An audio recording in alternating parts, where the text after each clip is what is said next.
Today we're going to be replacing the fuel injectors on this Jeep Liberty. Chances are there's going to be some miles on these injectors, so they're going to be a little challenging to get out. Because the seals are hard and brittle, you may need a slide hammer to get them out. So we'll start from the beginning. At the top of the engine, we'll start to pull some of the plastic off. Then we'll disconnect the electrical plugs. There's 2 bolts on each side that hold the fuel rail on. An electric ratchet really makes this a little easier. Once these are off, we'll take off some vacuum lines. There is a trick to taking off these fuel injection connectors. First, you have to push up this little red piece. You want to be careful with these because they're brittle.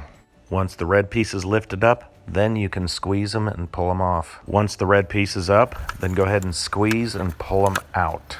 It's really hard to see in there, so you have to feel it. Just squeeze the clip. Now you can spray some release in at the injectors. Now everything's loosened up, you can go ahead and shake the fuel rail. The O-rings may be too brittle, so you may have to pull the clips out first. At the top of the injector, there's a clip that holds the injector in place. A screwdriver is pretty handy to loosen this up and pull it out. Just take your time with it. When you put them back in, you're going to have to squeeze them back together. Both fuel rails are connected together. These injectors are in tight. To get these out, we wrapped a wire around them and used a slide hammer. To get some extra room, we'll remove the fuel rail.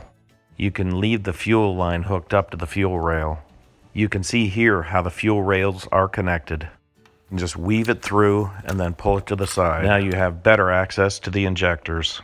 You can give them a good pull. If they're in there too tight, we wrap some wire around them, then used the slide hammer to get them out. We just took the other end of the wire and hooked it up.